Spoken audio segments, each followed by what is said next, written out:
We are likely starting with you regarding our last but not least story. Well, we are at it again. We are at it again. A return to hostilities in the Middle East. Of course, much of the world saw it coming. I hope you did. The combined strikes by the US and Israel on Iran after months of tensions surrounding Iran's nuclear program. Reports have it that Iran's supreme leader and the second supreme leader in that regard, Ayatollah Ali Khamenei, was killed in the process. Sleep in the Middle East has been murdered, if you ask me. In a sharp reaction, the federal government has expressed concern about the grave situation, warning of the risk of further escalation and an attendant grave consequence. Well, the tragedy of war, we must reiterate, is that it uses man's best to do man's worst. BKO, we can start with you. A return to hostilities in the Middle East. Did you see this coming? Yes, I knew that Iran would be attacked. It was a matter of when, not whether it will be attacked. And what I didn't see coming was Israel and America working together. I had thought that the Americans would go it alone because they have the resources, they have the capability and capacity to do it alone. But this time around, they decided to work again with Israel. I think that because of Israel's capacity when it comes to intelligence gathering, they are one of the best in the world. The Americans rely so much on them, and you can see the precision with which they executed this attack.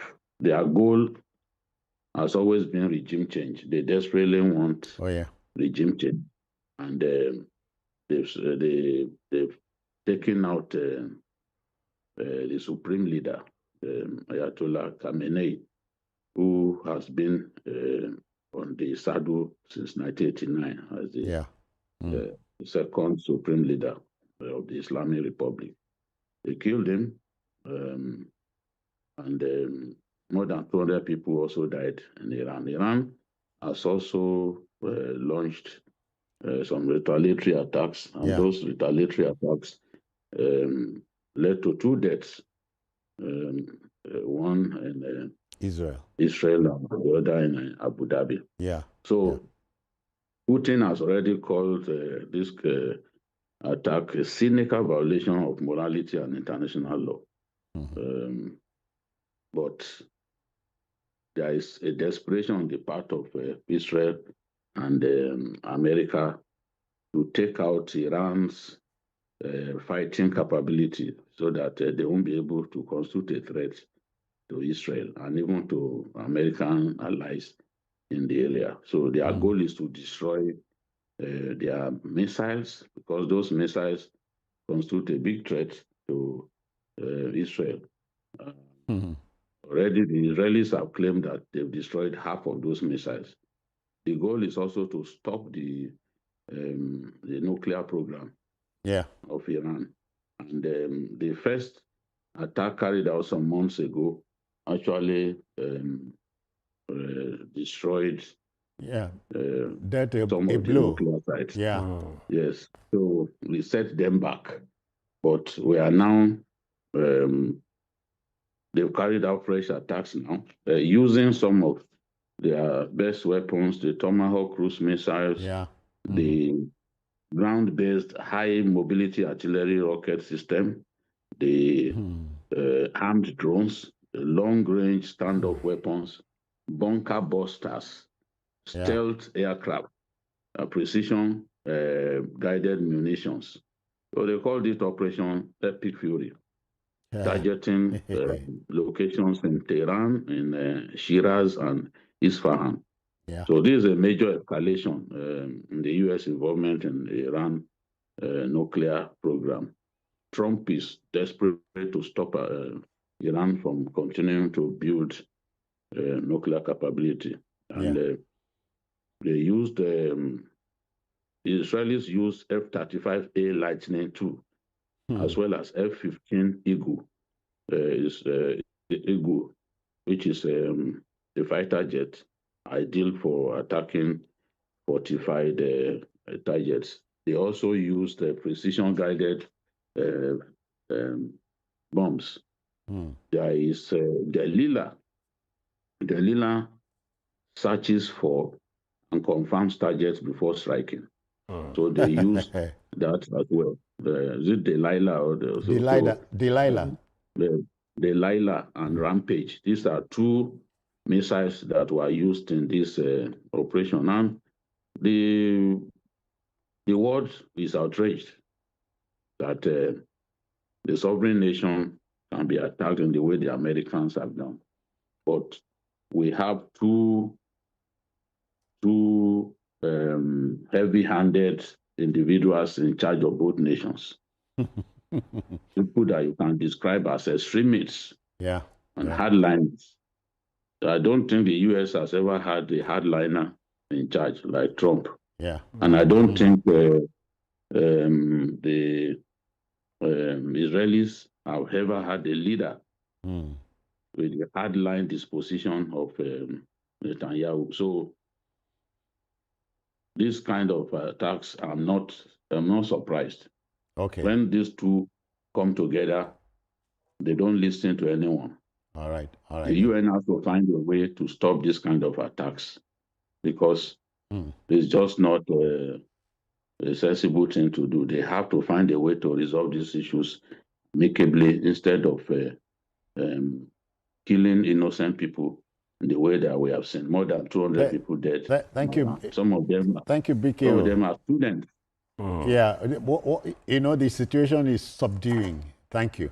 Dotun, let me speak like a cynic for once, and if you like, a capitalist. Trouble in the Middle East suggests that prices of oil will go up. Yes, that's what it suggests. And so chances are 50-50 that we, Nigeria will make money. Yes, we'll make money. But don't let's also forget. But Nigeria has said, please, de-escalate. Yes, because like BKO said, this is more than money now. It also involves human lives. Yeah.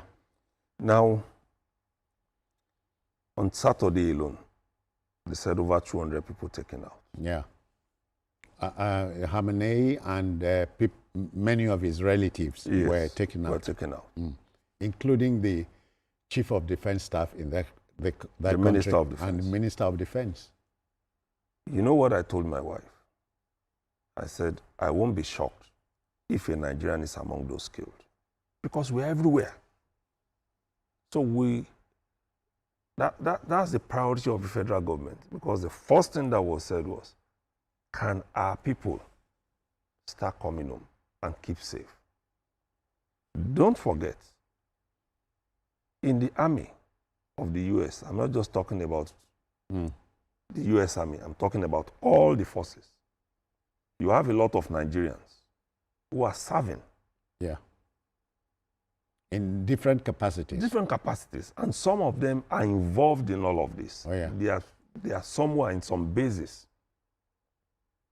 that Iran says it is targeting, who can also be affected.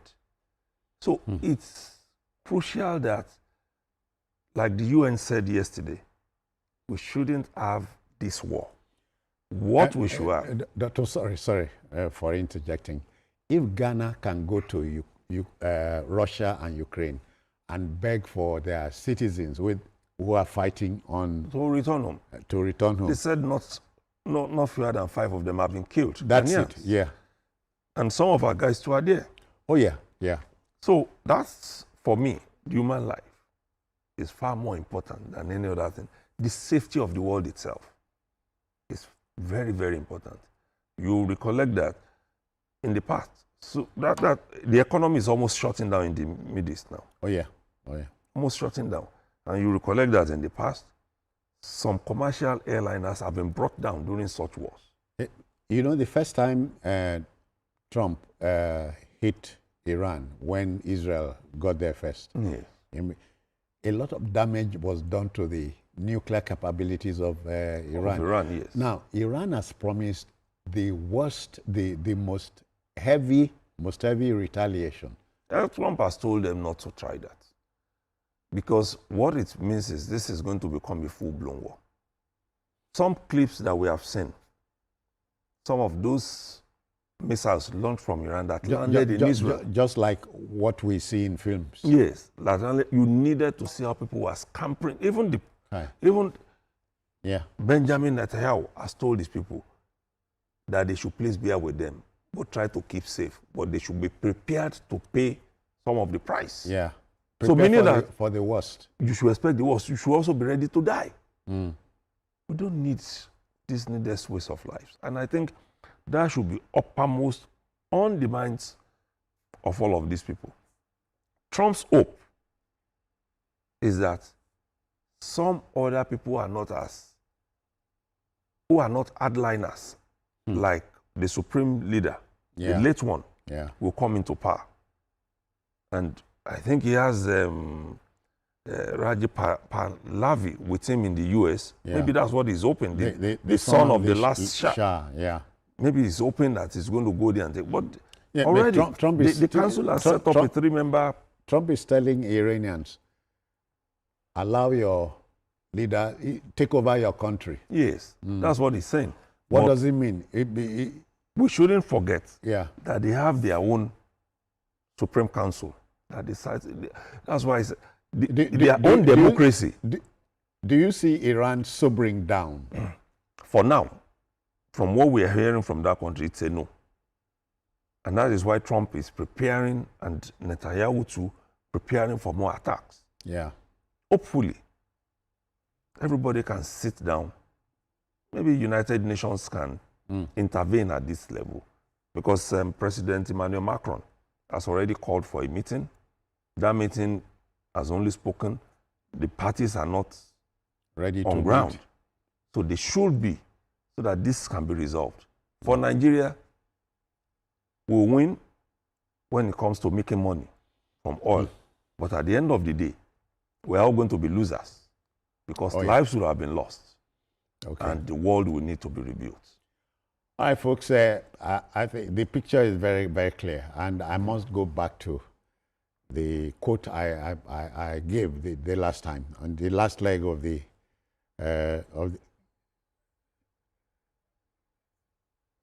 BKO, can you sum up your your reaction in 30 minutes? Is it possible before we go? Yes, I think this is a disproportionate aggression, because Israel is strong enough. Oh, yeah. Now, Israel collaborating with America to attack is an overkill. Another nation. It's an overkill. It's like killing a mosquito with an artillery barrage. So that's why there's a need for de-escalation. And I think the Nigerian government has done the right thing by calling for de-escalation, because we know when war starts, but we never can tell how the war will end.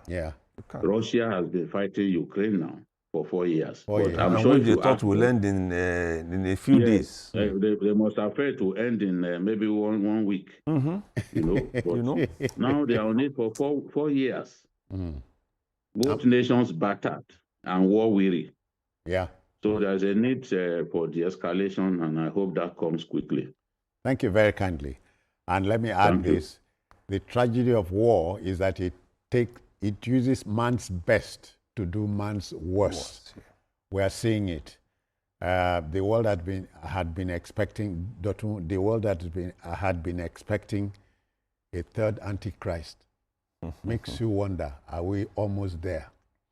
I don't know. So we must pack up and go, but not before thanking you for your patience, your understanding. We are done. BKO, thank you for your intervention.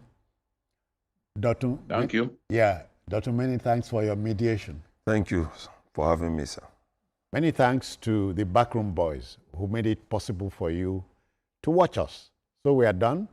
The show is ending for today, but if you've missed any part of this, not to worry.